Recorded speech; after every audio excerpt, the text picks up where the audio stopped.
Assalamualaikum warahmatullahi wabarakatuh.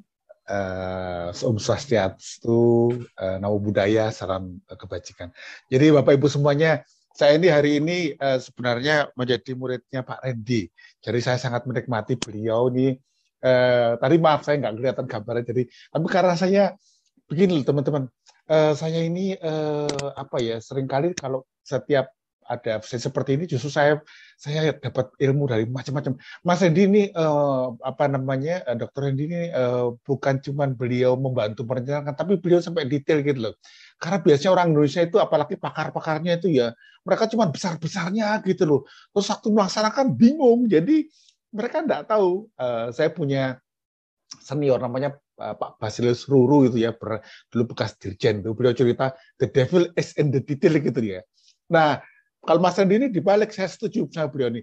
The angel is in the detail. Jadi malaikatnya itu ada di detail, bukan malaikat pencabut nyawa ya, tapi malaikat kebaikan. Jadi karena kita belajar detail, kita tahu bagaimana melaksanakannya. Itulah sebabnya negara-negara maju itu maju karena apa ya? Mereka mengajar sampai detail gitu loh. Balance scorecard itu detail loh.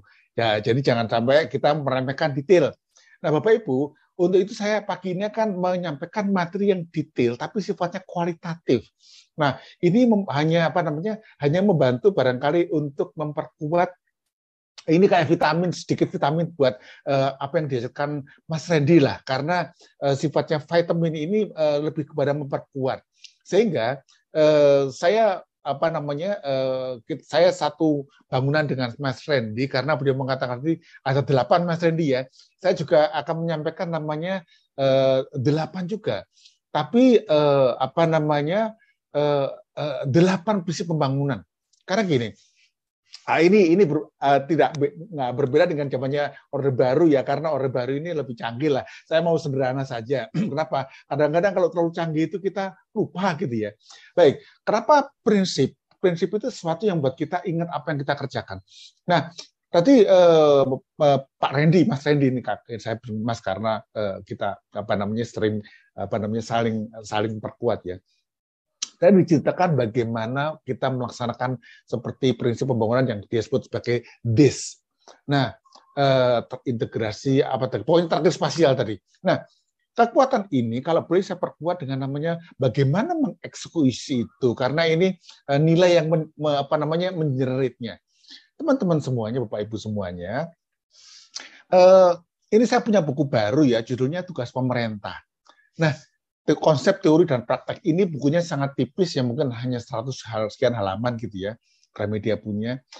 Bapak Ibu semuanya, dikaitkan dengan keberadaan kita sebagai perencana pembangunan di tingkat daerah, maka sebenarnya seringkali kenapa terjadi kegagalan pembangunan macam-macam lah. Saya seringkali katakan gagal kenapa nggak mencapai hasilnya. Kemudian pemerintah itu kerja dari pagi sampai malam nggak selesai-selesai gitu ya. Banyak proyek nggak selesai-selesai atau banyak kegiatan nggak pada rampung atau udah banyak kegiatan tapi nggak maju-maju gitu loh.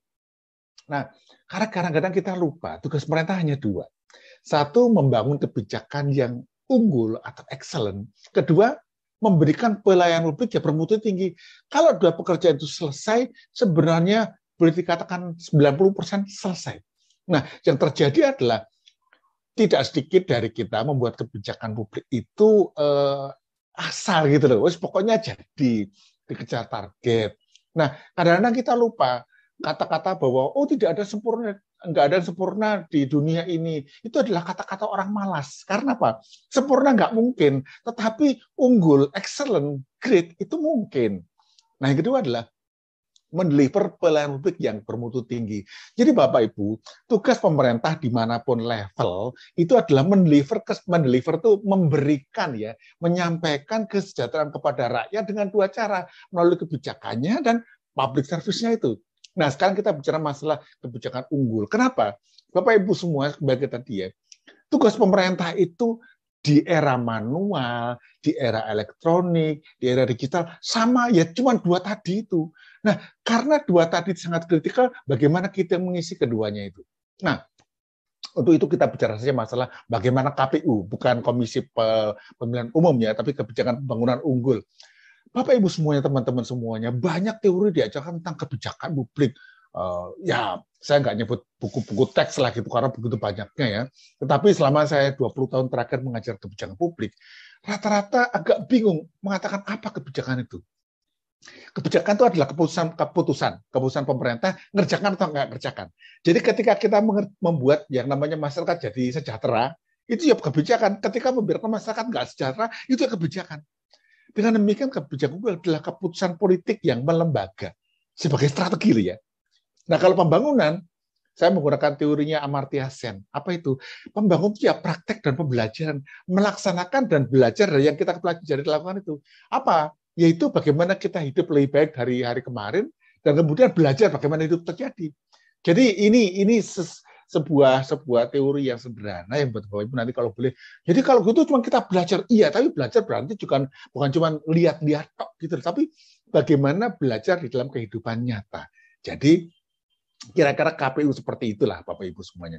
Nah, untuk itu nanti supaya banyak waktu dialog ya, saya sampaikan, oh ya materi saya kemarin lupa naruh, jadi saya kira itu tetap berlaku, tapi ini saya update saja.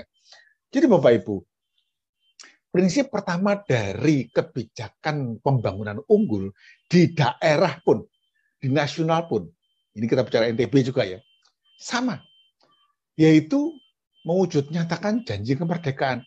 Ini sebenarnya tidak sangat tinggi-tinggi karena seringkali janji kemerdekaan itu muluk-muluk gitu loh. Bapak Ibu sangat sederhana.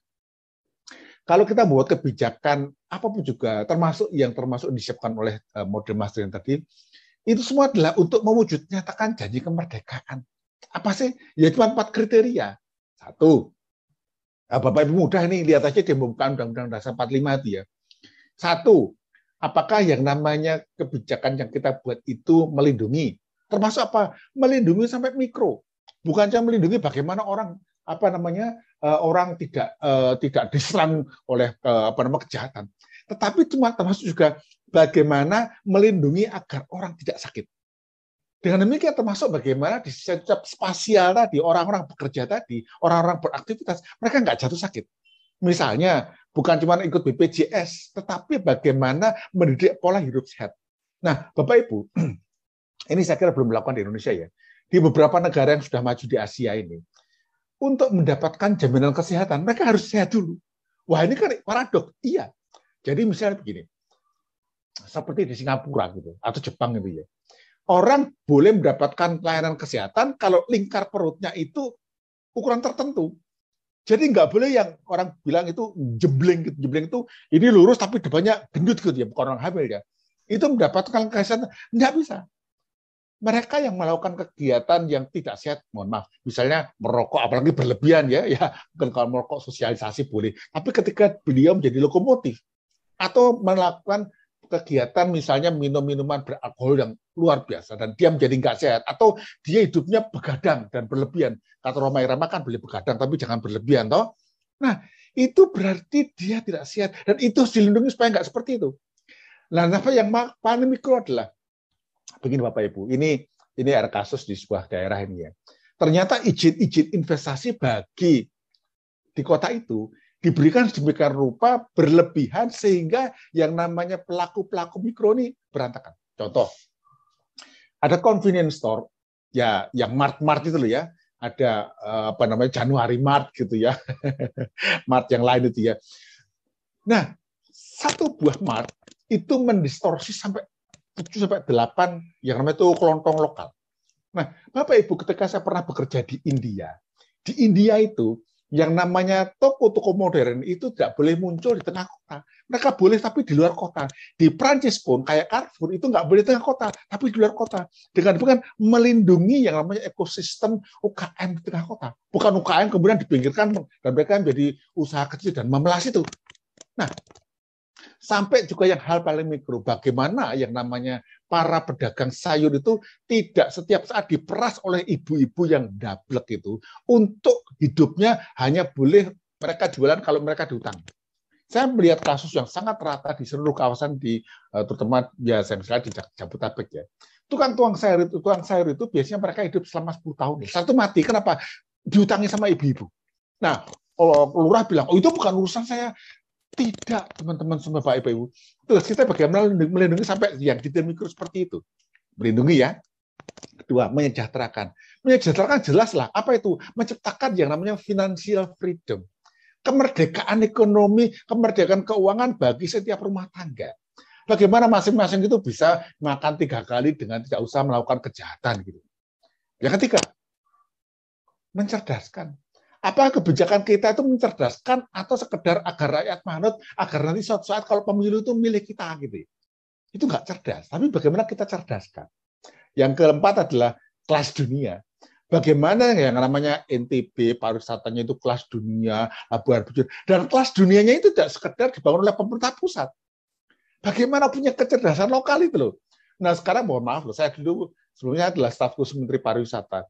Saya juga ada galau keliling itu. Daerah-daerah itu nggak punya ide bagaimana membangun pariwisata secara lokal wisdom. Bali itu pakai lokal wisdom loh itu. Nah, makanya kita harus tahu bagaimana yang namanya kelas dunia itu bukan berarti APBN dan APBD.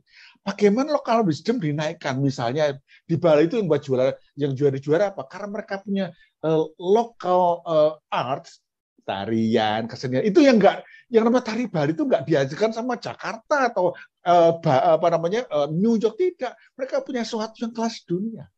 Nah, Bapak Ibu kalau gitu ketika bikin apa-apa lihat deh 4 itu masuk nggak?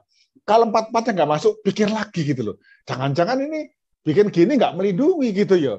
Katakanlah, oh ini demi investasi, genjot saja. Jangan-jangan nggak melindungi.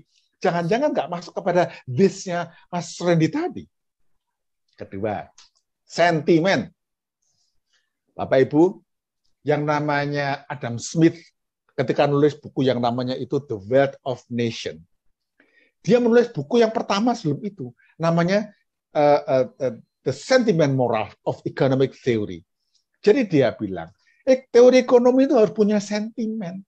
Nah, sentimen adalah apa? Sentimen kepada di mana teori ekonomi dibangun.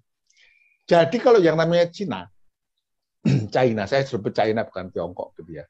Singapura, bahkan Amerika Serikat, bahkan Australia, ketika mereka membangun, mereka itu mengutamakan membangun ya untuk rakyat saya.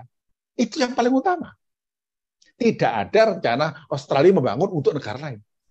Nah, banyak negara-negara yang itu tidak bisa berpikir sehingga mereka membangun untuk kepentingan negara lain. Ada sebuah negara yang itu mempunyai cadangan gas yang banyak sekali. Nah, kemudian oleh negara yang nggak punya gas, gasnya dikontrak 40 tahun.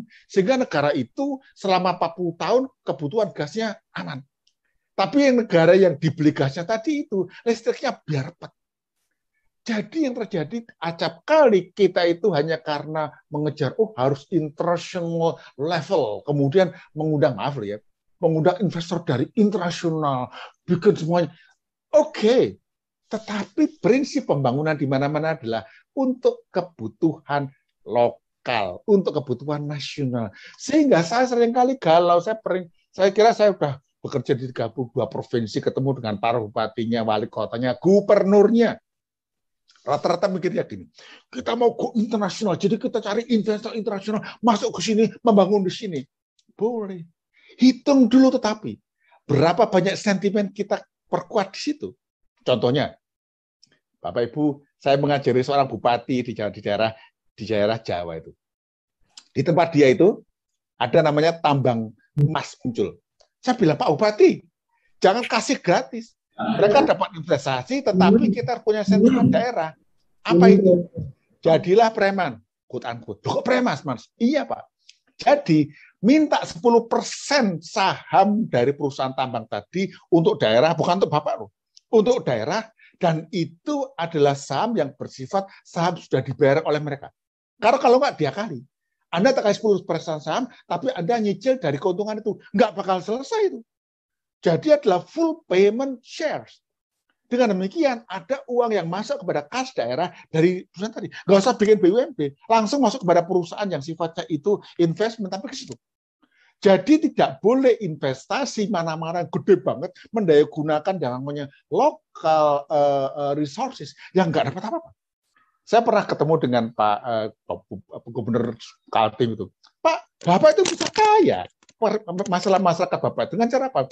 Setiap perusahaan tambang di Kaltim itu 10%-nya milik Pemda dan bukan Pemda KKN tidak, nggak usah bikin PT-PT-an, tetapi langsung bagian itu masuk kepada namanya pendapatan daerah. Nah, Bapak Ibu, kadang-kadang kita takut teori preman ini. Ini nggak usah takut, asal diberikan untuk masyarakat daerah. Namanya sentimen kedaerahan. Boleh, boleh. Loh, kita tuh dipilih, katakanlah ya, bupati, wali kota, gubernur. Dipilih untuk siapa? Apakah gubernur NTB dipilih untuk yang namanya Jawa Tengah, Jawa Timur? Tidak. Bahkan gubernur NTB itu dipilih bukan untuk Indonesia, tapi untuk NTB. Loh, tapi NTB konteks nasional. Iya. Tapi first come first, sentimen harus masuk. Bapak Ibu, ini kalau gitu perlu keseimbangan karena tidak mudah mengatakan ini. Selalu dibilang, loh Anda tidak terintegrasi yang lain-lain. Untuk itulah kita bicara nanti bagaimana kebijakan yang cerdas. Ingat ya, kedua, sentimen teman-teman semuanya. Nah, ketiga, memandirikan. Bapak Ibu semuanya, bukan berarti saya ini disponsori Bank Mandiri loh. Bank Mandiri itu karena namanya Mandiri itu betul nama yang bagus. Saya ikut berikan waktu zaman tahun 98-99. Tapi memandirikan ini yang sering kali kita ngomongkan tapi nggak tahu caranya. Bapak Ibu semuanya, pembangunan adalah politik. Pilihan sifat politik. Tapi karena sifat pilihan politik sehingga di banyak negara berkembang, tujuan pembangunan itu adalah memastikan akan, ini daerah ya, tujuan pembangunan daerah agar rakyat daerah tergantung sama saya sebagai penguasa politik, agar kalau pemilu lagi, itu milih saya. Jadi yang terjadi adalah bukan memandirikan mereka, tapi tergantung sama saya. Bantuan-bantuan ini, bantuan itu. Seolah-olah saya Sinterklas itu loh. Sinterklas itu ada di Belanda. Apalagi di NTB yang masyarakatnya Muslim. Lu jangan percaya Sinterklas itu. Oh, Sinterklas di sana nggak dipercaya. Jadi kita membuat teman-teman semuanya, apa itu memandirikan? Memandirikan bukan masalah membuat kaya, tapi bagaimana kaya dengan sendirinya. Nggak usah tolong pemerintah. Bapak Ibu semuanya, sambil contoh yang sangat sederhana. Apa itu? Kalau kita menjaga prinsip bahwa orang yang kerja keras akan mendapatkan kesejahteraan, itu memandirikan. Tapi yang kedua adalah tidak ada predator. Jadi pengusaha gede makan yang kecil terus mengunyah. Nggak bisa itu. Dibuat bagaimana persaingan itu berjalan dengan baik. Sampai paling detail. Apa paling detailnya? Bisa nggak kita memastikan tidak ada pencurian, perampokan, dan sebagainya di kawasan kita? Bapak Ibu, saya pernah pencurian, perampokan malah itu. Dan apa rasanya? Bapak Ibu, saya masih bisa survive. Tetangga saya, itu kerja keras. Dan kemudian tiba-tiba dia lagi pergi, rumahnya dirampok, dicuri. Ketika uangnya dicuri, maka dia habis. Kenapa uang dicuri? Karena orang kecil itu nggak punya duit cukup banyak untuk taruh di bank.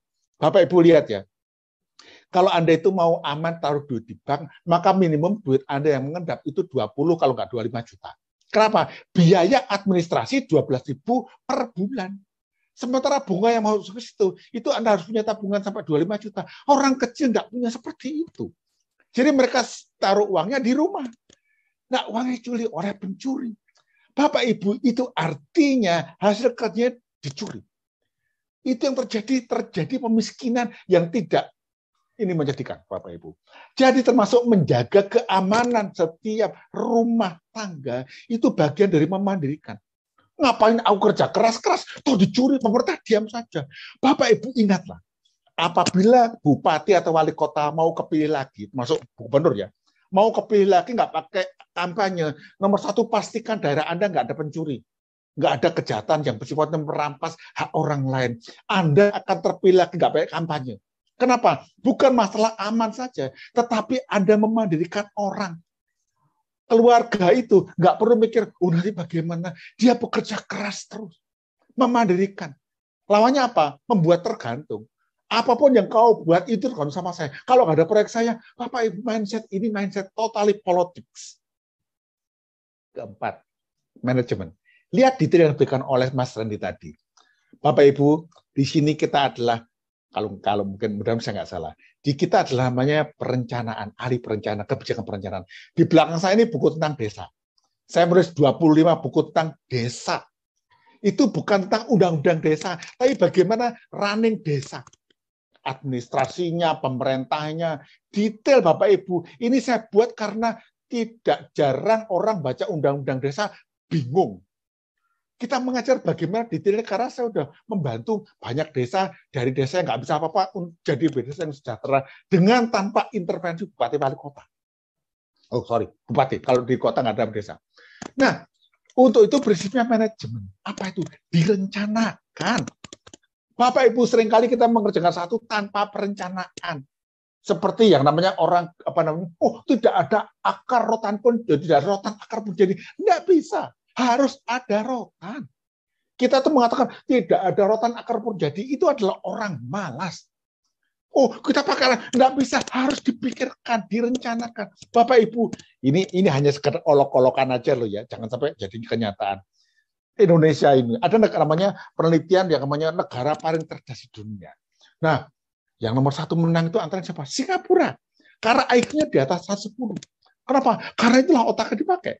Nah, Indonesia ini IQ rata-rata katanya 87 nilainya. Bapak Ibu, yang jadi olok-olokan adalah simpanse itu sampai mencapai 85 itu. Bahkan ada sampai 9, ada 88 itu. Jadi kalau kita nggak pakai kotak kita kalah sama simpanse. Jadi perencanaan, Bapak Ibu lihat ya, yang namanya otak kalau dipakai, itu yang namanya IQ terdorong. Itu bukan masalah gen saja. Saya punya orang yang saya lain itu namanya Tanri Abeng. Miskin, dia bilang, saya itu bodoh. Tetapi karena saya menggunakan otak saya, itu Menteri BUMN yang pertama kali itu, dia sangat jenius Bapak Ibu semuanya. Sehingga ketika dia pensiun pun nggak pernah pensiun betul. Jadi pensiun dari Menteri BUMN, langsung menjadi komut terakhir itu adalah sekarang komutnya Bio Farma yang ngurusin vaksin dulu. Sebelumnya dia di Telkom terus Pertamina. Bapak Ibu, artinya kita belajar merencanakan agar kita tahu bahwa ini pepatahnya ya, besok itu kita ciptakan hari ini. Mindset merencanakan yang paling penting, tapi yang nggak kalah adalah bagaimana merencanakan itu. Bagaimana merencanakan Bapak Ibu? Nomor 1, paling penting adalah, tadi Mas Randy sudah katakan, efisiensi. Apa efisiensi itu? Menggunakan sumber daya sebaik-baiknya. Gini ya, kalau kita buat matriks ya, berhasil, gagal, biaya tinggi, tidak berhasil. Kalau kita menggunakan biaya tinggi, kemudian itu berhasil, itu nggak bunyi Bapak Ibu. Ini berhasil karena, coba tanya, ini berhasil berapa biayanya? Anggaran kami segede-gedenya. Kalau yang namanya berhasil biaya gede itu nggak ada gunanya. Gunakan prinsip berpikir yang namanya kewirausahaan. Apa itu? Biaya minimum, hasil maksimum. Bapak Ibu, ini adalah pikiran efisiensi. Dan ini ada di Undang-Undang Dasar kita, yaitu apa? Mendaya gunakan setiap sumber daya yang ada untuk kemakmuran seluruh rakyat. Tapi dengan cara efisiensi. Ketika kita melakukan namanya, maaf ya, istilahnya adalah memboroskan anggaran. Bapak Ibu, salah satu korupsi kebijakan adalah ketika kita memboroskan anggaran. Hanya mengejar yang namanya menghabiskan anggaran supaya dapat tunkin, kemudian anggaran dibuat habis-habisan. Bapak Ibu, menurut saya ya, ini zaman dulu loh ya. Ada lembaga penelitian di Indonesia. Itu ada yang namanya itu LIPI, ada LAPAN, ada Ristek, ada lembaga nuklir, apalagi saya lupa itu ya. Itu masing-masing punya proyek untuk penelitian benih. Nggak terintegrasi. Tambah IPB, tambah UGM. Jadi kita punya banyak kali pilihan benih yang sejelek-jeleknya itu satu penelitian itu 1 miliar. Ketika jadi, nggak diapa-apain karena itu adalah sebuah penelitian untuk penelitian. Jadi terjadi pemborosan sumber daya. Jadi ketika Pak Jokowi mengkonsolidasikan BRIN, ini betul. Bapak Ibu tolong konsolidasikan kegiatan-kegiatan yang itu sama. Hanya demi kegiatan, lupakan tuh efisiensi. Karena duit dicari nggak mudah. Prinsip efisiensi adalah bagaimana pemerintah bekerja sebaik-baiknya, duitnya dijaga. Termasuk juga membuat masyarakat nggak boros. Saya kemarin mengkritik ya, Polri. Kalau bikin SIM tambah lagi 60.000 untuk namanya untuk tes kesehatan jiwa. Apa itu? Ngisi 2 halaman itu loh tes kejiwaan itu. Bayar 60.000. Loh itu untuk apa lagi? Kalau tes kejiwaan itu nggak bisa cuma ngisi formulir, pakai tes yang 500 pertanyaan yang saya bisa kalau tes kejiwaan itu. Jadi jangan membuat sesuatu yang nggak perlu, termasuk dalam rangka PNBB yang namanya pendapatan negara bukan pajak. Jangan mencari-cari gitu loh. Kalau nggak perlu ya jangan. Kemudian apa lagi? Prioritas. Bapak Ibu, Lee Hsien Loong, Perdana Menteri Singapura, ketika dia memulai pemerintahan Singapura, dalam sebuah pidatonya dia bilang, saya mempunyai prioritas adalah pertama, saya memastikan bahwa orang-orang Singapura sehat. Kedua, cuma 3 prioritas. Saya pernah ketemu dengan Pak Fadil Muhammad itu, gubernur Gorontalo waktu itu. Mas, saya itu di Gorontalo cuma punya 3 prioritas. Apa? Pertama pendidikan, pertama kesehatan, kedua yang namanya itu jagung, yang ketiga ikan. Loh, kok gitu? Iya, Pak. Dari 3 itu meleverage yang lain-lain. Prioritas itu jumlahnya minimum 1, tapi nggak boleh juga. Prioritas itu minimum 3, tapi paling banyak 5. Prioritas banyak, bukan prioritas kalau banyak itu. Tapi 5 prioritas itu misalnya mendeliver atau mengenerate yang lain-lain. Bukan kemudian banyak daftar. Dulu kita zaman Orde Baru namanya 21 prioritas pembangunan. Loh, 21 itu nggak ada, kebanyakan itu. Jadi yang namanya pimpinan daerah harus punya prioritas. Apalagi penting strategi. Apa strategi itu? Ya, yang ambil yang paling penting tadi. Unik. Unik apa? Bapak Ibu ingat loh ya, membangun pariwisata di NTB. Saya kan sebelumnya kan kepala Staf Khusus Menteri Pariwisata. Saya sampaikan NTB itu jangan niru Bali, jangan sampai NTB kepanjangan dari nasib tergantung Bali gitu. Tidak, NTB harus unik gitu loh. Nah, keunikan ini saya sering sampaikan tapi nggak banyak dikerjakan. Contoh di daerah Flores itu namanya sawah laba-laba. Tapi nggak pernah dieksploitasi sebagai sumber pendapatan pariwisata, tetapi dibiarkan saja. Orang datang ngelihat gitu kan. Apa ngelihat sawah bayar? Tidak. Di Bayi Rebo itu ada namanya itu kalau nggak Bayi Rebo. Jadi yang terjadi adalah kita tidak membangun keunikan. Ketiga, 1, 2, 3, 4, 5, 6. Yang kelima adalah 3 level keunggulan. Tadi Mas Rin mengatakan kita punya keunggulan pertama adalah komparatif. Kedua keunggulan yang namanya kompetitif. Tapi ketiga adalah keunggulan distinktif. Nah apa itu? Keunggulan yang nggak ada yang bisa nyaingi. Nah, Pak Sibur boleh dimatikan mikrofonnya Pak Sibur bocor. Oke. Keunggulan teman-teman semuanya. Jadilah seperti Google. Sudah beda, nggak bisa dilawan lagi. Saya nggak ada lawan, kata orang Ambon. Jadi dengan demikian, buatlah 3 level keunggulan. Ketujuh apa? Sinambung. Manajemen itu nyambung. Jadi bukan karena, saya adalah wali kota baru, bupati baru, gubernur baru, yang lama-lama itu jelek semuanya. Tidak, pendekatan manajemen adalah kita membangun sesuatu dari keberhasilan apa yang sudah ada. Dan terakhir apa? Dikendalikan. Jangan biarkan lari kemana-mana. Oke, nanti kita diskusi lagi lebih jauh. Nah, kelima apa? Pengetahuan. Bapak Ibu tadi saya disampaikan oleh Mas Randy ya. Kalau merencanakan pembangunan daerah, itu pakai ilmu, tidak bisa menggunakan pendekatan ini seperti kalau Bapak Ibu punya jaket ya. Coba lihat ada yang pakai jaket nggak? Atau siapa pakai resleting nih? Lihat nih, ayo. Waduh. Kalau teman-teman pakai resleting, Anda lihat mereknya resletingnya apa? Nah, merek resleting itu namanya YKK. Nah, tidak sedikit dari perencanaan pembangunan dan praktek pembangunan itu menggunakan teori YKK. Apa itu? Ya kira-kira aja deh gitu. Kita nggak menggunakan pengetahuan, kira-kira. Tetapi pengetahuan itu bukan berarti, kita world class. Bapak Ibu bukan world class. Gunakan local wisdom, Bapak Ibu. Saya menyemangati ini karena di dalam pekerjaan saya membantu pembangunan di setiap level mikro ya. Local wisdom lebih cocok untuk lokal. Daya gunakan itu. Bahkan itu menjadi sesuatu yang Bill Gates menyebut adalah the last road travel. Jalan yang paling jarang dilalui oleh orang lain. Itu biasanya unik, susah dikalahkan. Nah, kemudian keenam. Tadi Mas Randy katakan ya, relevansi. Bapak Ibu, pembangunan itu harus relevan. Relevan dengan siapa? Dengan masyarakat Anda. Nah, relevansi ini saya kira bahasa yang terlalu ilmiah, tetapi sangat sederhana. Kalau masyarakat di tempat kita masing-masing itu tidak butuh yang namanya itu misalnya, maaf loh ya, jalan yang sangat halus mulus, ya mungkin levelnya nggak seperti itu. Pak, untuk nanti, iya, tapi relevansi harus diuji. Kenapa? Seringkali kita menggunakan pembangunan itu, pendekatannya adalah model aksiomatik. Apa itu? Aksiomatik adalah sesuatu yang nggak perlu diuji, tapi langsung benar. Misalnya, dengan pembangunan jalan raya dari kota ke situ, ekonomi akan naik. Ya, aksiomatik.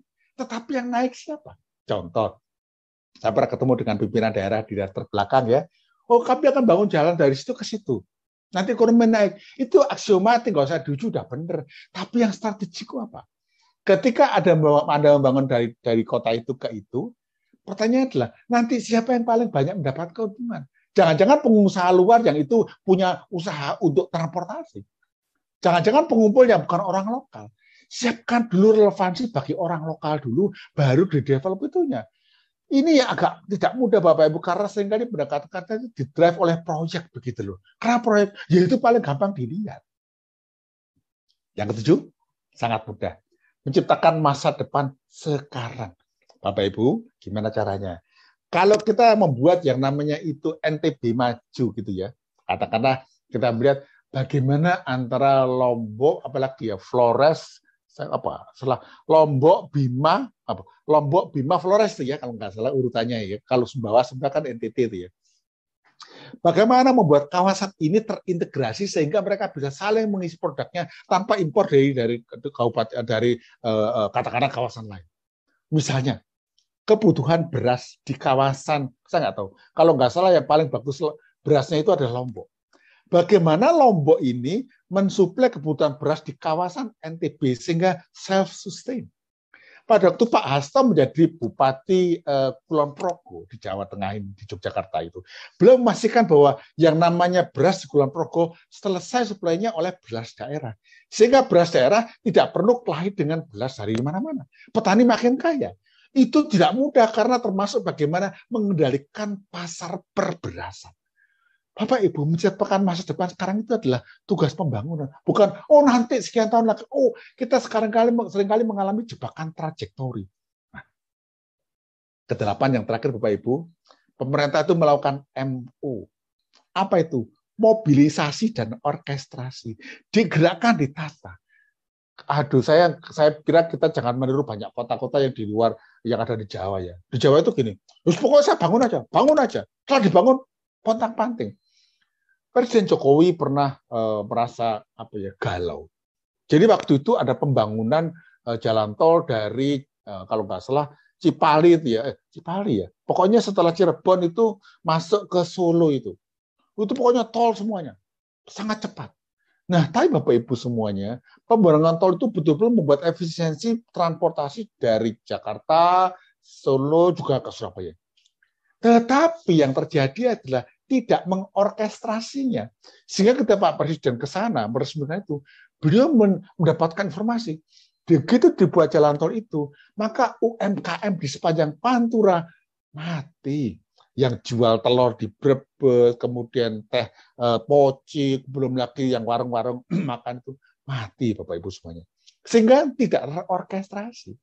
Itulah sebabnya di dalam pembangunan, perencanaannya, pemerintah harus menggerakkan, tapi mengorkestrasikannya. Ini teorinya dari Profesor Renal Kasali yang saya bawakan ke Bapak Ibu.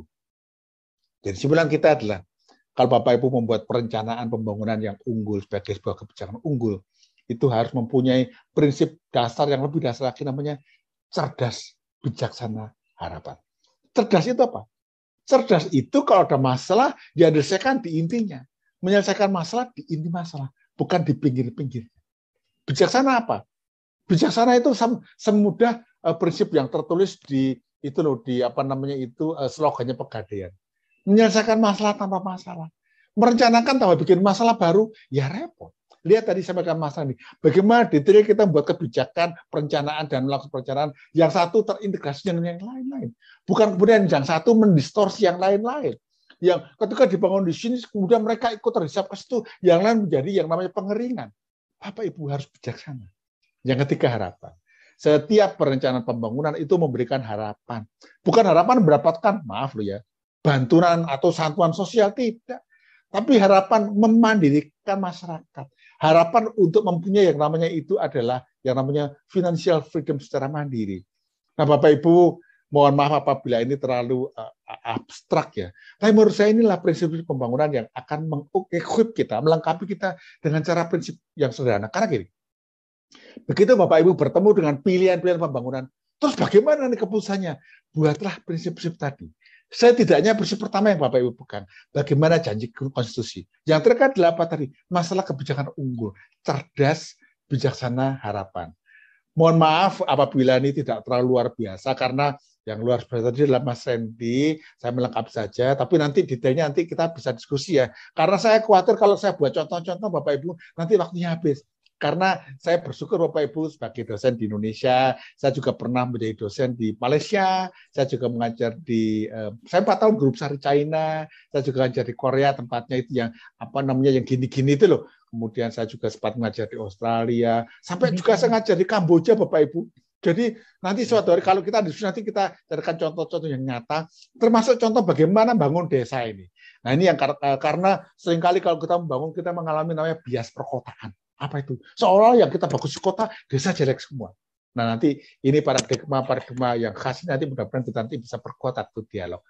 Baik itu saja. Wassalamualaikum warahmatullahi wabarakatuh. Waalaikumsalam warahmatullahi wabarakatuh. Luar biasa. Pak Rian Nugroho. Demikian banyak sekali apa yang mestinya kita harus dapatkan dari apa yang beliau sudah sampaikan. Ini sangat menarik. Dan mohon izin, ini Pak Rian dan Pak Randy. Kebetulan beliau, Pak Kepala Bapedani sedang dalam melaksanakan tugas, ingin menyapa Pak Rian Nugroho. Saya persilahkan Pak Kaban untuk menyapa Pak Rian. Silakan Pak Kaban.